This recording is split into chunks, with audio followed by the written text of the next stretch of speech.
Welcome to this episode of Men Who Understood the Times. I'm Michael with Josh and Andy.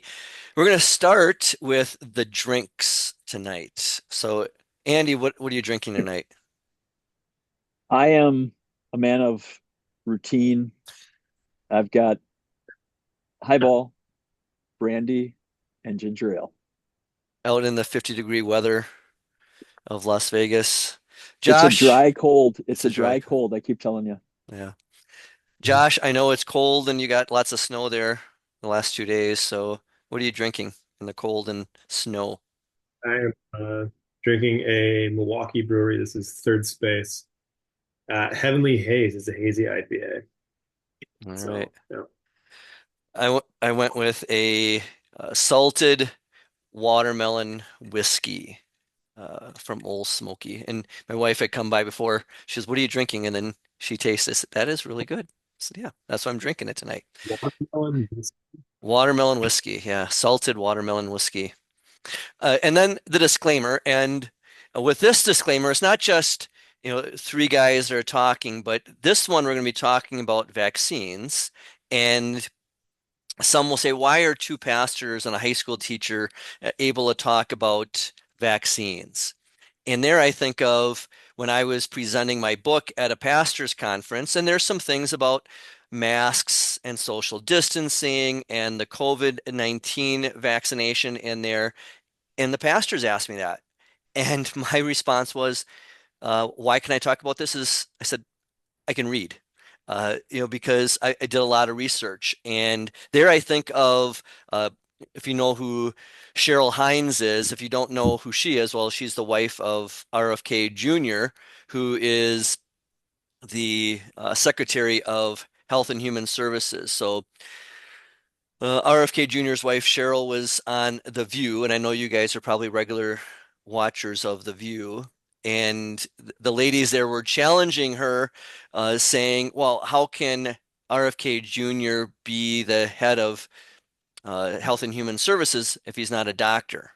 And then she replied that, quote, "and the majority of secretaries of HHS have not been doctors." And then later on, she pressed them and said, "President Obama's HHS secretary was an economist."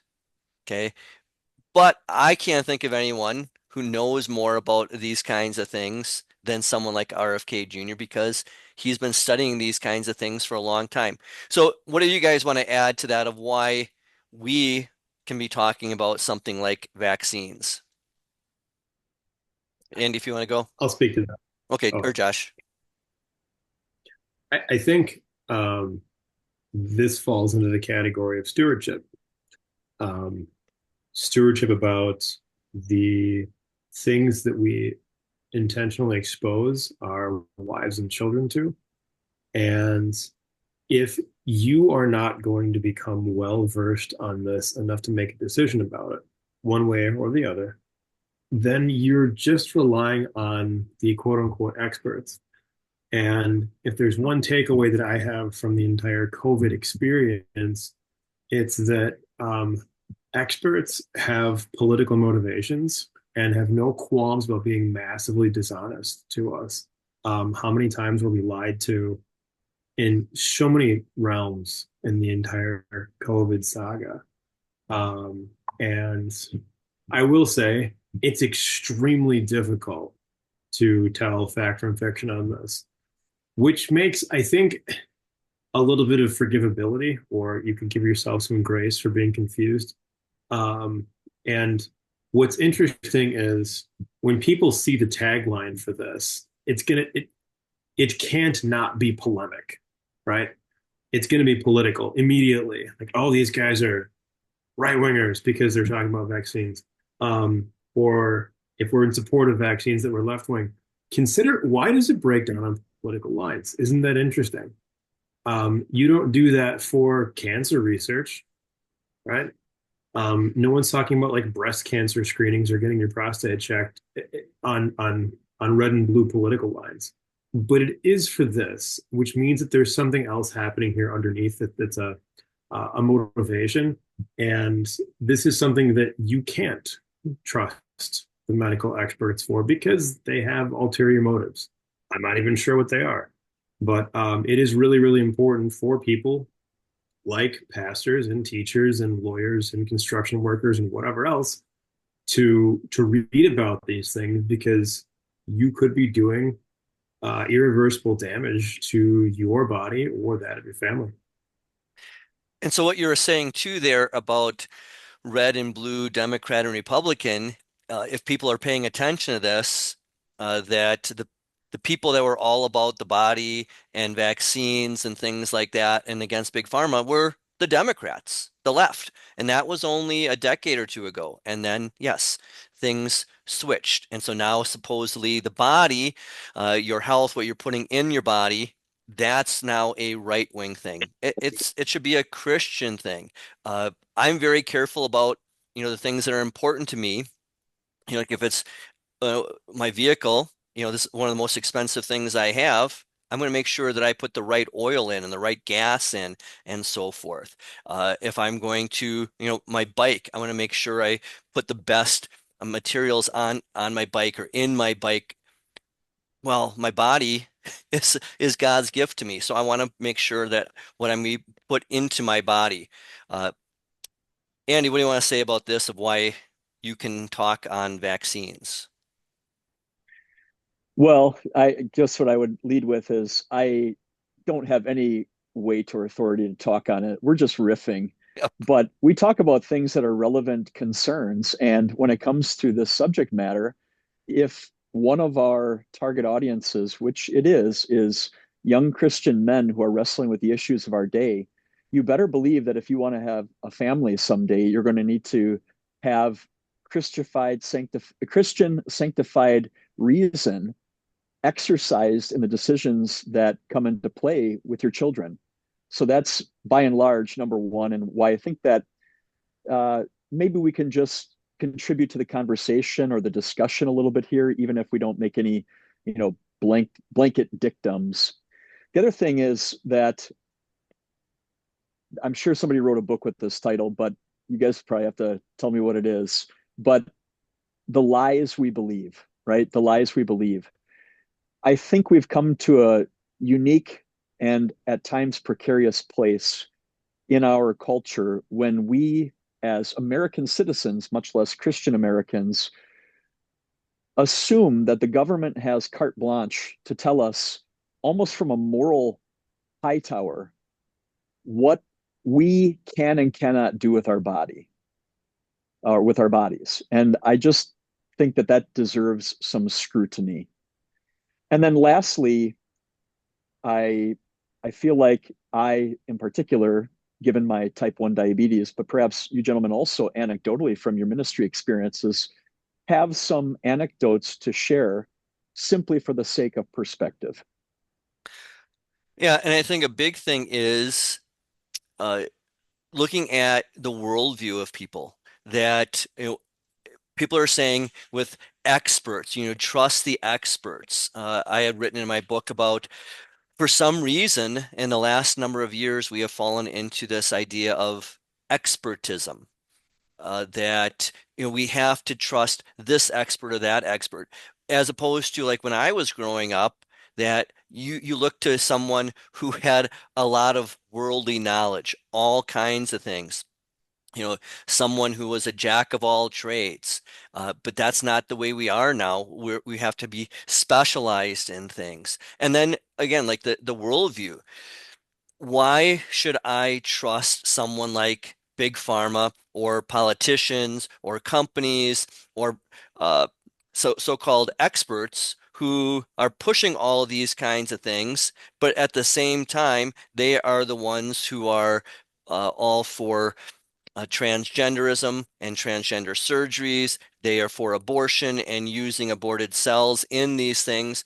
Uh, they have a different worldview than I do, well, than any of us do. And so that makes it suspect right away. So, Josh, what about uh, issues with vaccine? I know you wanted to talk specifically with, say, hepatitis B. Sure. If I could just Hmm. uh, piggyback on your last point there for a second. If you if you steel man the argument that you're not allowed to have or espouse an opinion about X, Y, and Z topic unless you are a content expert in that topic. Um, okay, if you take that to its logical extreme, um, uh, you get Ketanji Brown Jackson, who was asked if she could define what a woman is in the context of law, and and she said, "No, I'm not a biologist, and so I can't define that word." So yeah, it is not necessary for you to have um, a degree in applied microbiology or medicine of whatever field to have an opinion on this because your body is being injected with this. So um, one of the things that I think is so difficult is getting good information, which I touched on before. But if you look at the vaccine schedules between when I was born in 1980 and what it is today, um, you have so many more of them today.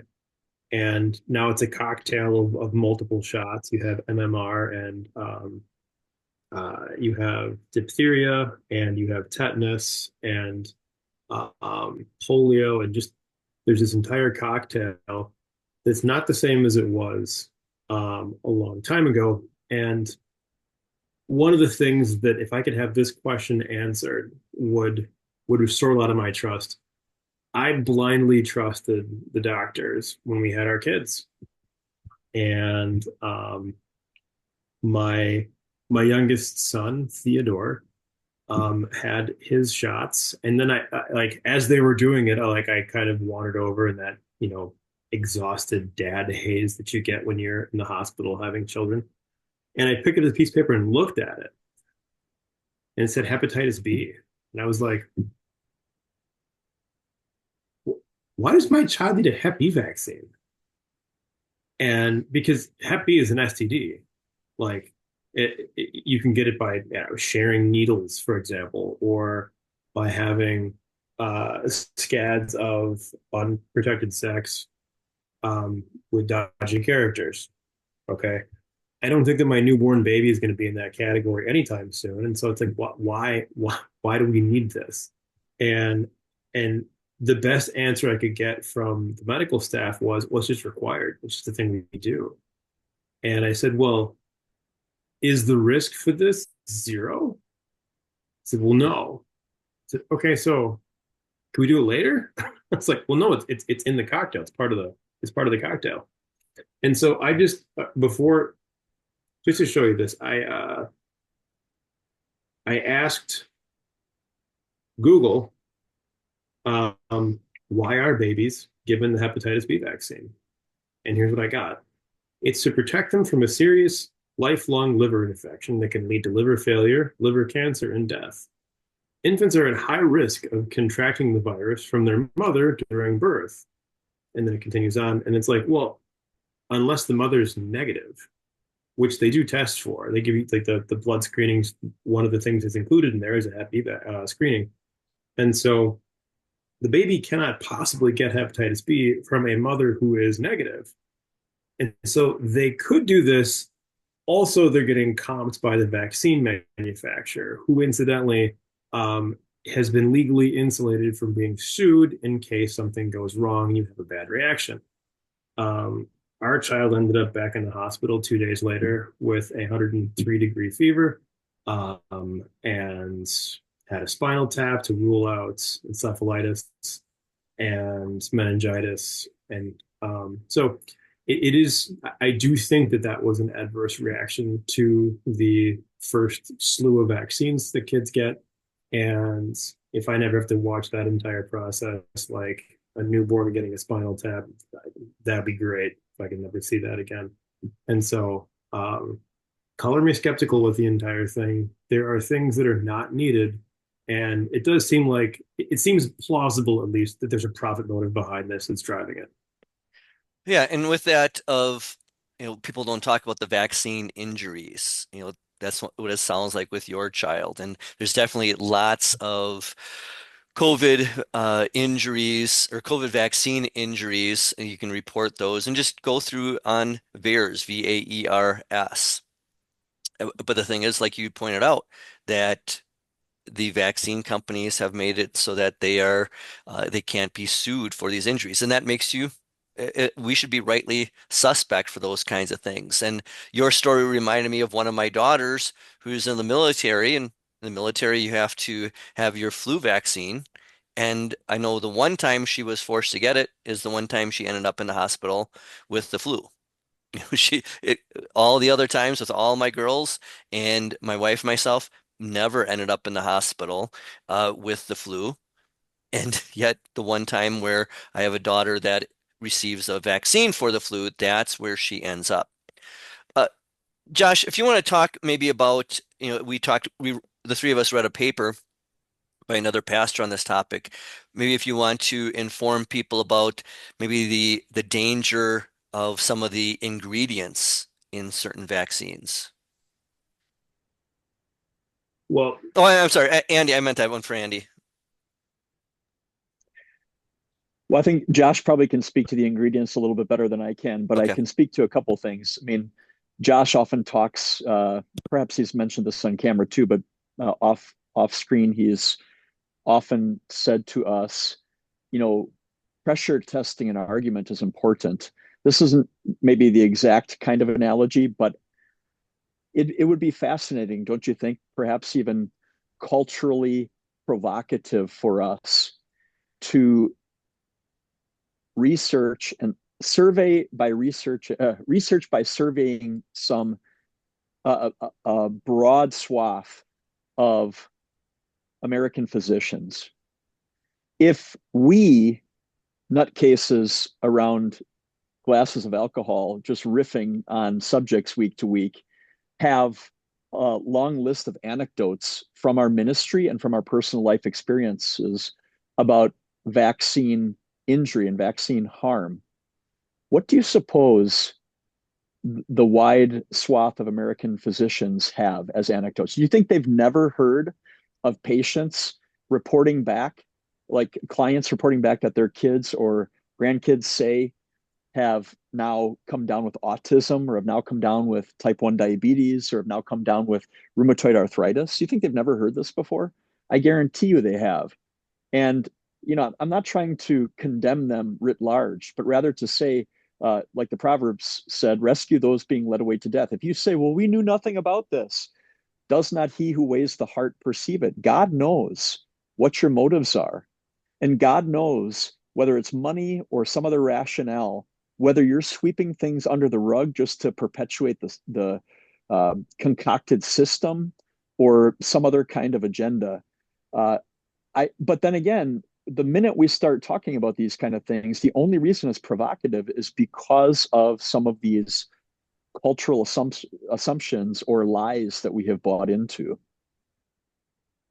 Yeah, and kind of what I was getting at, and maybe you can touch on this then, Josh, is that again, we're encouraging everyone, don't take our word for it. Go and talk to your doctors, your physicians, but also do your own research that there are certain vaccines that are using aborted fetus cells and so forth for their research and for testing and so forth. And that should cause us not just problems. We should say, I think we can't use this. It's like, hey, I might get a really good deal on this vehicle.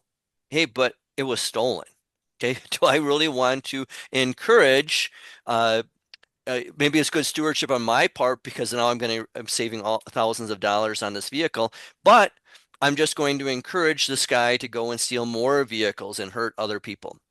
And so, if we are, I think, complicit in using medical technology that from the forbidden fruit of murdered babies, that's not something that we should be a part of. You want to touch on that, Josh? sure. Well, it's a question of will your doctor tell you the truth reliably? Um, and I'll let you decide. I have a member of my family, my extended family, who is an ER doc. He's a triage physician, and I asked him about transgenderism, which is tangential to this because it's will your doctor tell you the truth? And he is not allowed to clarify a person's biological sex if they identify as male, for example, and they're a female, and for whatever reason it's hard to tell. Um, he said that this is really a problem for us because if you come into the ER presenting with abdominal pain, okay, the logic tree for men is very different than the logic tree for women because you can be pregnant if you're a woman, right? Abdominal pain, um, or you could have cervical cancer, or a whole bunch of other things. And so the treatment protocols are very different. So, for example, I wouldn't give an X-ray to a pregnant woman, but I would to a man who has random abdominal pain. Sure, why not? Right?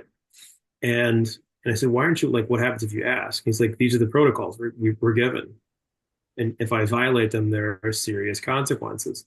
I have a friend of mine who's an RN up in Oshkosh, and she said the exact same thing. I said, can you push back against that? She said, I'll lose my license immediately. And 2 years ago, we were looking for a new pediatrician because we moved and it was really far away. And we trusted the guy, and we ended up interviewing, which took a ton of time, 3 different pediatricians. And I ended the first consult with the same question. I said, I have to ask you a tough question here, doctor. Um, my son is 8 years old. If at the age of 14, he walks into your office and he says, I think I'm actually a girl, um, are you going to tell him the truth and disagree with him, or how would you handle that? And the, I mean, I don't think I have words to express how unbelievably uncomfortable each of those pediatricians were because they don't know if I'm like a berserker put there by whatever field would check this sort of thing. But they hemmed and hawed and said, I said, I'm asking you as a Christian, and would you tell me that this is happening, or would you just administer hormone treatments? They said, well, we would let you know, but we would begin treatment for that immediately. And so we ended up staying with our old physician because he at least he knew we weren't coming in to blindside him with a lawsuit from the hard left or whatever. And so it is very, very difficult to get a straight answer with things that have been politicized. And everyone should read about how traditional vaccines work apart from your doctor, because so there's different mechanisms for it. One of them is they take a viral sample and they heat it to the point where the protein structures denature or break down. A great example of denatured protein structures, if you watch an egg cooking on a griddle, it goes from a translucent, like the albumin goes, the egg white goes from a translucent liquid to an opaque solid. That's an example of a protein structure shifting and changing shape because of heat and its physical properties change. And so for a lot of viruses, if you damage them with heat, your body no longer recognizes them as a threat, but their basic structure is still there. And so what vaccine manufacturers will do is they will add something called an adjuvant. An adjuvant is an irritant to your immune system. It's something that's not supposed to be in your body. And so like aluminum salts are a common one that they'll use. And anything that's a foreign protein structure, which is called an antigen, that's in your body. So, for example, a whole bunch of denatured polio viruses or whatever. Your body goes, oh, hey, well, we're freaking out right now. Maybe it's this thing. And then they'll make antibodies for those things, which gives you immunity. The mRNA, mRNA vaccines are a completely different process than that. Both carry risk. But I would invite anyone listening to this to, for example, go and look at, and this is very important, children 0 to 18 without comorbidities, COVID fatality rate versus vaccine injury rates for the same age group without comorbidities. Um, I, I would argue that it's actually more dangerous to take the COVID vaccine for a child. If you have a healthy child who is not severely obese, diabetic, or extraordinarily asthmatic, your risk for dying from COVID is ostensibly zero. Your risk from the COVID vaccine is not zero. And the instance of myocarditis, which is the swelling of the pericardium or the sac that surrounds the heart, especially in young men, um, ages 0 through 24, is significantly higher than the death rate for COVID. And so, despite this, um, I was told to get a COVID shot. I declined that. I did get the Moderna vaccine because we had to back in the day. And my prayer is that that didn't do damage that I can't undo. And our children have not, though, nor will they get that vaccine because of those those risks. Josh, why did you have to? Because of the school or because of what pressure? There was a lot of pressure from school. In particular, um, there was a side event where it was absolutely required, and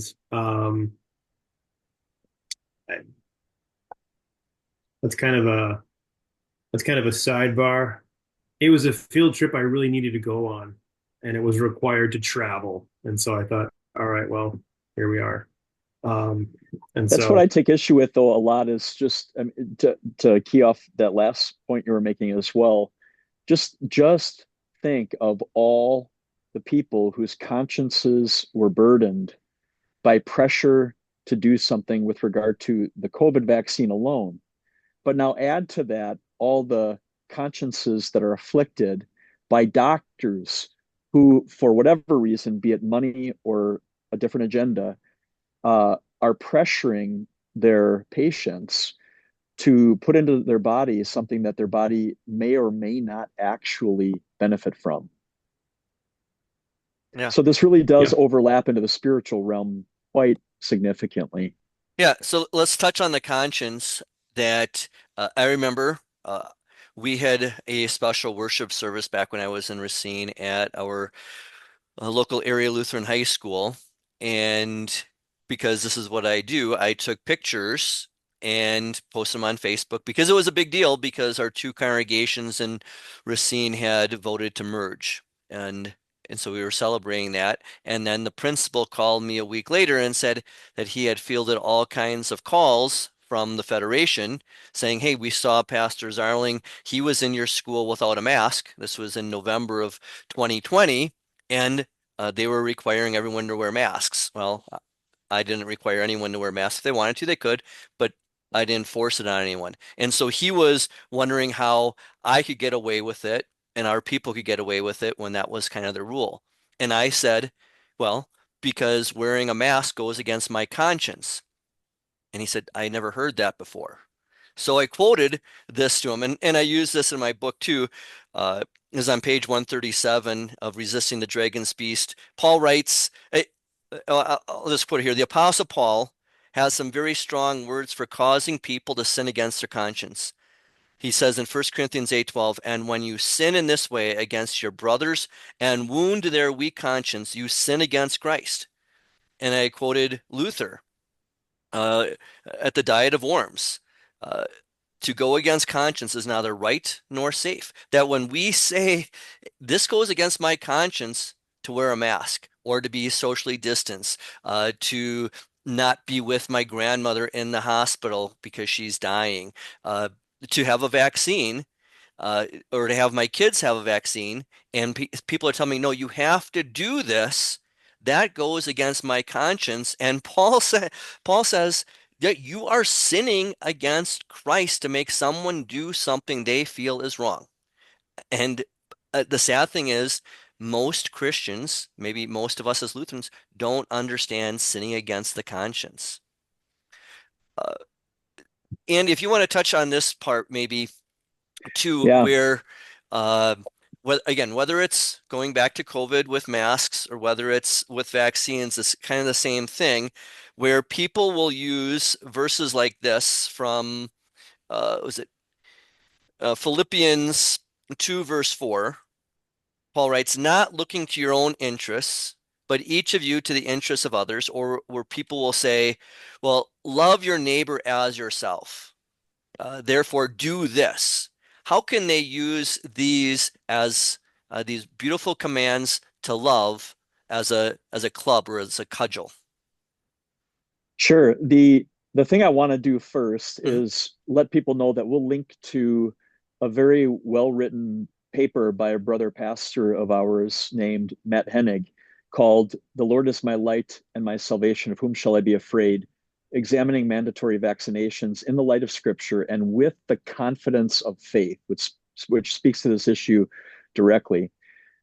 What he'll say in the paper and what I would amplify full throated is that at face value, that seems like a very powerful argument, unless because of independent research, your conscience, perhaps even access to friends and um, people of our fellowship, like Josh has, who are in that field, whether they be doctors, nurses, family members, friends, whatever. If you've come to a different conviction, which is now guiding your conscience, since a lot of these things are not black and white spelled out in the scriptures. As one example, Pastor Hennig talks about those who might choose not to vaccinate because of not the methodology with which the vaccines are generated, but the morality behind them, or what we might call the immorality. Moreover, there might be a broader audience of your consideration for loving your neighbor in regard to your personal medical decision than just those that people try to guilt trip you into considering when it comes to vaccines. So, for example, during COVID, had someone near and dear to us approach me and say, aren't you going to tell people to wear their mask, or aren't you going to tell people to be vaccinated? And I said something similar to what you said, Mike, that I'm going to allow people to use their sanctified reason and then exercise that reason in their own decision for how to manage their own body and welfare and well-being, their health, even in relation to their neighbor, because there might be considerations for neighbors that we can't even consider or that we're not even aware of. So, for example, this person said to me, "Well, don't you care if my daughter dies?" And I said, "Well, I don't remember exactly what I said. I think I used the analogy about it's not my job to go giving double parkers parking tickets either when I see that happening downtown. But I said something to the effect of, well, how do you know that the person who's not taking the vaccine has some consideration in mind for the elderly or for children in a different stand in a different place that they're taking into consideration for their own decision?" So the point being that it is so convenient and easy to cherry pick Bible passages in an additional, like, pseudo spiritual sounding way as though to burden consciences again. This calls for careful discernment on the part of the saints, which echoes a sentiment by John in Revelation. But if I could just share a couple of things in that regard as well, like, for example, we often talk about, based on Romans chapter 1, the natural order of things when it specifically has to do with human sexuality. But we might want to begin in regard to this subject matter, talking about God's natural order of things in terms of broader human biology, because the systems that God set in place for our well-being on planet Earth aren't just like gravitational systems or, uh, you know, um, human sexuality issues. The natural order of things is broader than that. I'll give you one convenient example for myself. The way a scab heals in your body is a natural system that God set up, or the way a mother's milk nurtures a baby. But you might remember, especially in the late 70s and early 80s, the big pressure from the institutional hospital systems was you got to use baby formula, you got to use baby formula, you got to use baby formula. When in fact, if Christian mothers were really sort of being discerning, they might have considered whether there's, whether God's natural order of things might be more beneficial if and wherever possible. And I'm not trying to guilt mothers who didn't do that, but rather simply to say, if you have a clear-cut option between affording God's systems to work the way they were intended, or to use an artificial system or a human concoction, you might consider whether it's more beneficial to use God's natural systems instead. Yeah, and on that, again, why can we as pastors and a teacher talk about this? Because there are spiritual implications that, again, going back to COVID, there were churches that I went into, some of our own Wisconsin and Lutheran churches that had signs up that said that you needed to wear a mask or you couldn't worship there. Okay.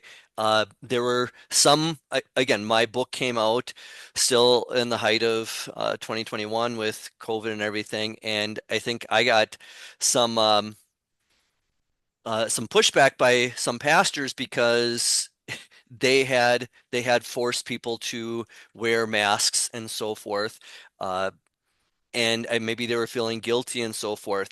And I argued when I presented the first 5 chapters of my book to my pastor's conference that wearing a mask is a medical device. And so then by telling people you have to wear a mask, then you are telling people what to do medically. And they said, no, it's just a piece of cloth. I said, you can't have it both ways, brothers. Okay. It's either a medical device and you're telling people to do this, or it's just a worthless piece of cloth. Okay. You decide.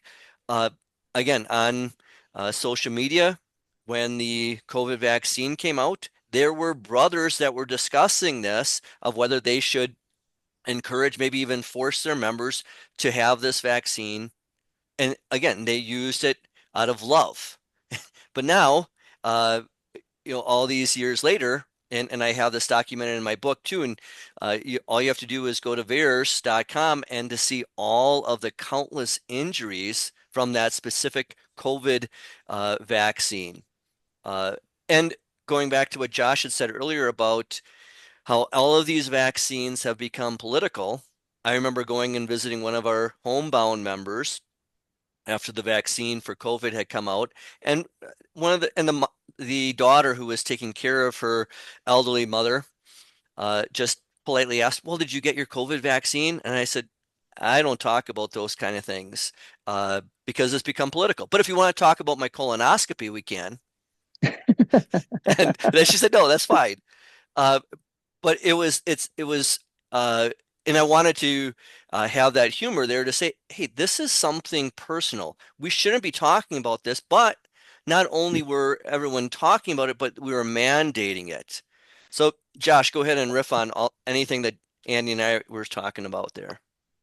Well, sure. So, my go-to mask when it was like gun to your head, as it were, and you had to, was I found a woodworking mask that, um, if you'll forgive me, it looked like negligee, like like a lacy brassiere cup.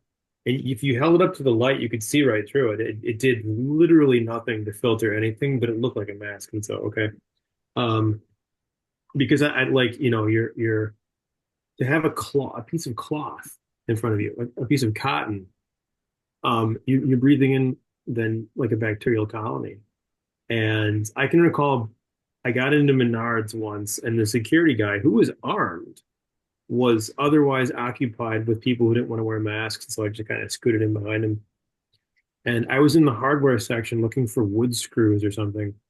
And he approached me, mask on, and said, "Put a mask on or leave." And I looked this guy over and I thought, oh, okay, well, I'm really curious. And so I asked him, I said, I noticed it's your arm. Like, are you telling me with lethal force behind the order that I had to comply with this? And he's like, you'll be trespassed and then we can use force. I'm like, are you serious? Like this is a rent-a-cop, right? This is not like a like badged law enforcement.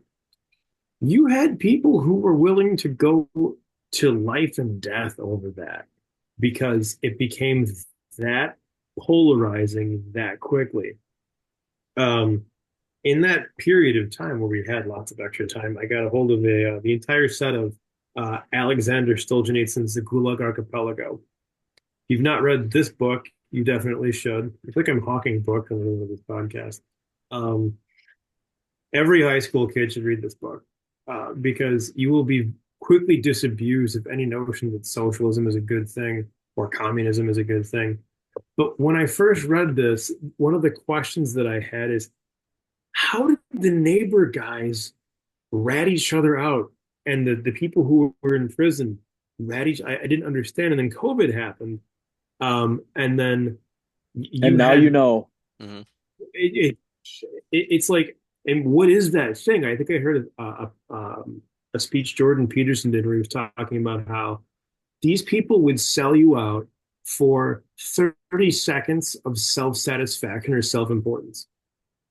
Um, and so that's one component. Ask me your question one more time because I had one more point that just evaporated in my mind here. Yeah, I had just talked about, riffing on this, but maybe while you're trying to remember that too, what you were talking about earlier about, physicians. A lot Yeah. of times you're going to hear people say things like the science is settled. Well, Josh, you're the science teacher among us. You can talk about that, about science being settled. From what I understand with science, yeah, it's never settled. I I don't know about you, Andy. I took more language classes and religion classes in high school, and I didn't have as many science classes. So, uh, and yet, if you talk to physicians, and I've had members who are doctors and nurses, but I've had a lot more members who have ended up in the hospital with doctors and nurses. And here's the thing with whenever you go in the hospital, what's the most frustrating thing? They don't know what's wrong with you. Or they're testing this thing, or then they're testing this thing, and then they're testing this thing to see what works. Why? Because the science isn't settled. And to say that one thing is going to be able to cure it for every single person, uh, I don't think that's accurate. There's a lot of guesswork in there, Well, and Mike, it's either yeah, that or all the DEI hires at the hospital. yeah, Mike, can I come back? yes, Okay. Um, speaking of things that are highly politicized, I sent you a link um, to a YouTube video just before we went on. Ivermectin. yes. Ivermectin has a robust um, history of fighting a variety of things as an antiparasitic. It won the Nobel Prize in 2015, and it was found to be a demonstrably effective antiviral against COVID-19. And the reason that it was discarded as a treatment option is because I think Trump suggested it, and Trump equals bad for many people, and so it was just a no. And also the more darkly cynical part of me says, well, ivermectin, the patent's expired on that. And so you can make it for about 15 cents per pill. So there's no money involved in that. Whereas like the new antivirals they came out with were insanely expensive because they were patented. And so again, you have and I'm largely a capitalist, but like that was just evil what they did. How many people would have been saved had they been administered ivermectin early on in the treatment course? And for a while, it was banned. You couldn't get it.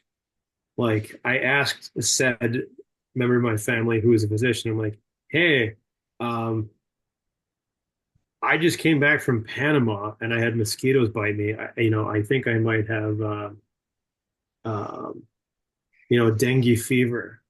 Is it possible for me to get some ivermectin? And he's like, nice try. I'm sorry, I can't. I'm like, I'll lose my license. Why? So we're not allowed to prescribe it right now. Mhm. Seriously? Like, I it Tell was me, just tell me there's no underlying agenda without telling me there's no underlying agenda. Yeah. yeah. And with that, going back to COVID, what were people saying we needed with COVID?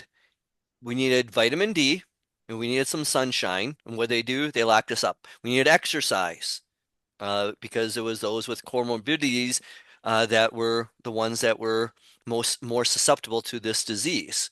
And what do we do? They locked us up and we just watched our binge watch Netflix and then we had DoorDash and everything. We got lazier and fatter and more susceptible to a disease. By Uh, the way, yeah. with that, we talk about essential services. Okay. Um, you had all these things shut down that were deemed non-essential. Okay. Notice church was in that category. What was in the essential category? Liquor Gambling. stores, grocery cards, gambling. Um, the I noticed. Okay, so I go to Living Hope, NFL football. which is Well, yeah, after a while. Yeah. right. There's a shop that sells pornography. It is adjacent to the church that I attend. It's called Temptations, ironically, or unironically, I guess. That was open, so like you could go into the porn shop, but you couldn't go to church. And all the liquor stores and all the bars um and so that entire thing was absolutely nonsensical. And the fact that church was outlawed is it's just an indicator that you have to ask questions and not just blindly trust quote unquote the experts. Yeah, and then with that too is again, if you're paying attention to modern medicine, a lot of times people will say they're really not there to heal you. They kind of get you hooked on certain things and then to keep you coming back because that's where the money is. And if you question that, all you have to do is look again at the COVID-19 vaccine that said you take this, you'll be healed. Except that you get set up for, say, your 6 month boosters and so forth. Okay, because they keep coming back. Uh, one more thing before we close here, and again, pastorally, and if you want to touch on this, this is, I think this fits again with COVID, but it fits also with the whole reaction to vaccines is fear. That I think people like to wear fear as a badge of honor.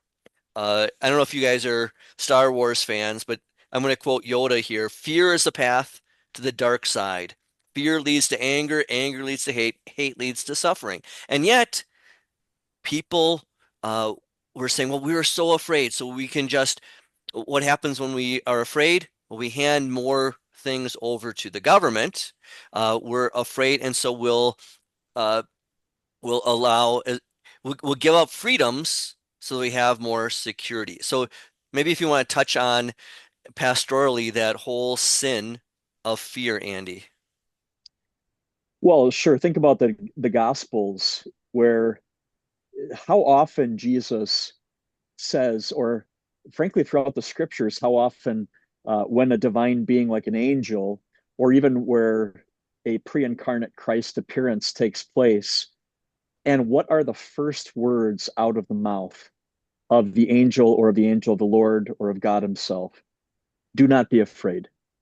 In the Gospels, how many times does Jesus say, don't be afraid, don't be afraid? Fear is the enemy of faith, and Jesus' promises certainly drive out fear. So we want to minimize those. But if I could sort of hijack this thread of conversation and in sort of my closing comments, make a couple of interconnected but also tangential points. So on the one hand, another reason why I think it's important to talk about these things, because even we fall into the trap of of shotgun responses, right? Or quick trigger responses to things. pithy but unthinking responses, especially when it comes to member inquiries or student inquiries about health matters. We want to be a little more well informed and not use the cliches of our day so that we demonstrate by our ignorance a lack of spiritual aptitude and understanding when we try to apply scripture to the decision or help Christians apply scripture and use it in their decision making process for stewardship of their body. Also, I I realize that this can sound hyperbolic, but I want to ask this with as much authentic sincerity as I can. Is it any wonder that shortly, well, in some cases during COVID, at the tail end of COVID, and then shortly thereafter, at the tail end of COVID, you had a lot of authoritarian maneuvers that abruptly took place in Australia. Shortly after COVID, within a year or two afterwards, you have now, we're in the midst of it. England, it's not just an immigration thing with Islam in England. It's neighbor ratting neighbor out for social media posts. Well, where did they do the test run for that kind of social behavior? And if you don't think that those threats loom with regard to not just our health, but our morality, supposedly, like it's immoral for you to repost a meme on Facebook. And so the government says they're going to knock on your door and arrest you. And so, like your Paul Blart example there, Joshua, at your local Menards, um, did you ever did you ever circle back and apologize once COVID was over and say, "Boy, did I blow that out of proportion. Sorry, my friend." Of course not. And neither will any authority figures because people are shallow about these matters. And like you said with Jordan Peterson, to sell people out for 30 seconds of self satisfaction, they'll just, they'll do that to you. Guess what?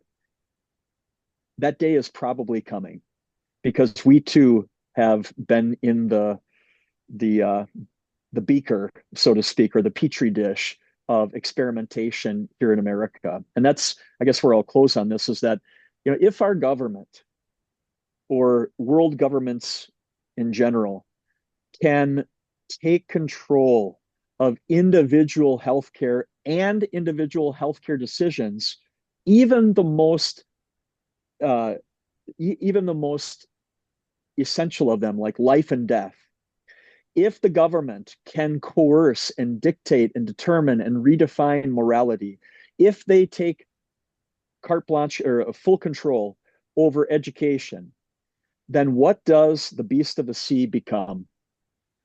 The false god it has always intended to be. And so, at the root of this discussion and some of these cautions that we're issuing and some of these anecdotes that we're sharing is an urging for people not just to be discerning, but to discern what is of God and what is of the false God, that is the beast of the sea, the beast coming out of the sea, human authorities. Right. Because whenever you're giving that autonomy of your body over to something or someone else, that is not good stewardship. Uh, you're not trusting in your body that God has made wonderfully. I'm wondering too, uh, again, this is just me, that with the more vaccines that we've had since when I was little to now, where my granddaughter is in the hospital and so forth, just being born a few months ago, that uh, children, if you notice, they're sicker. We as adults are sicker. I, is that causation? Is it correlation? That's for everyone else to understand. But again, the reason we're talking about this, we have to have stewardship of our bodies that we're giving over to other people because it's so much easier to get a shot, to get a pill, than it is to actually do the hard work, eat healthy, exercise, and so forth. What do you want to say, Josh, in wrapping everything up? Well, to kind of riff on Andy's point there, I think we need to be weary of false dichotomies of legalism when we have these edicts come down from on high. Like Romans 13 tells us to submit to the governing authorities, but there are limits on that. And the notion, even among brothers or sisters in Christ, of the we have to do something. We have to do something. This is something, and so we have to do this. Or you're not loving, or you're not being faithful. Um, those are false dichotomies. What happened in Australia and in the UK in particular is, if you recall, in Australia they had this app.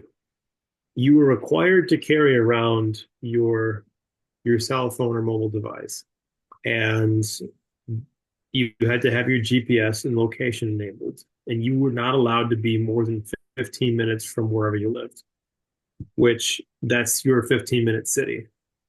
Topic for the future, by the way. Um, and so, yeah, that was a dry run for social engineering that's going to be coming forward, and the totalitarian state that follows. And so, as we're coming off of Thanksgiving, I think it's important to just take stock of the blessings that we have. Um, I've been reading through the book of Psalms with my chemistry students. I just opened class with one of the Psalms, whichever one we're on, reading them in sequence. We're on Psalm 56 right now. And it's been so good because I have 6 sections of students. And so I read each one of these Psalms 6 times, and it's been so beneficial. And you get into some of the more despair-laden Psalms of David, and you really start to appreciate like what we have living in this place in this time. And it's very easy um, to have the spirit of the age despoil that with fear of what's going to happen next with AI or with Islam or with whatever. And so, but as we come out of Thanksgiving weekend, my goodness, be thankful for the incredible freedom and blessings that we have here. If you're living in the US, if you're hearing this podcast somehow in the United Kingdom, my prayers are with you, I guess. Yeah, and I'm going to share a number of resources on my Facebook page, Resisting the Dragon's Beast, so you can follow there. One of them is something I shared a few weeks ago after my wife Shelley and I listened to it. There's a lot of distances between cities in Wyoming. Since there's only 18 cities in the entire state, it takes a while to drive between them. And so we listened to long podcasts, and one was Mike Rowe, who has a podcast called The Way I Heard It. And he has hour and 15-minute podcast. This one was even longer than that. But I'll share it with you because the guest he has on was what you would call a vaccine skeptic. Well, he says there's one vaccine he trusts and is good for. The others he has, again, he's not a doctor. He doesn't have he's not a physician, and yet he's done the research on it way more than anyone else I know has. So I would encourage you to listen to that. And then I'll try and get permission from Pastor Hennig to share the link for his paper. And then I'll also share some of these pithy responses, but these are thinking responses, Andy. These memes I found. Imagine watching your country get sicker, weaker, and more infertile by the year. Then watching politicians attack the only guy asking what the heck is going on. That's where we are. And then one more. No one argues that Tylenol, penicillin, and other medications cause reactions and even death. But the second it's a vaccine, suddenly it's sprinkled with fairy dust and unicorn farts. Toxic ingredients magically sold as healthy for every human alive. And if you question it, you're branded a science denier. That's not logic. That's indoctrination. And that's kind of what we're just talking about here is just study these things. So, uh, Andy, do you have any kind of news sources, whether it's just news sources or things on this topic of vaccines that you think that people should read up on? Well, if we get permission from Pastor Hennig about posting his paper, you'll find a lot of good links within his paper. One other thoughtful email subscription I've I've reviewed from time to time. I get the email pretty much daily, but I don't read it every day, admittedly. And it is, of course, right leaning. You would expect that. But I find some of their articles to be sensible and thoughtful. But that's called the Patriot Post. So the Patriot Post has been a pretty sound email subscription for the most part. All right. Then we'll close with this Bible verse, and this is how Pastor Hennig closed his paper with Proverbs 24, verses 11 and 12. Rescue those being led away to death. Hold back those staggering toward slaughter. If you say, but we knew nothing about this, does not he who weighs the heart perceive it? Lord's blessings, and we'll see you next week.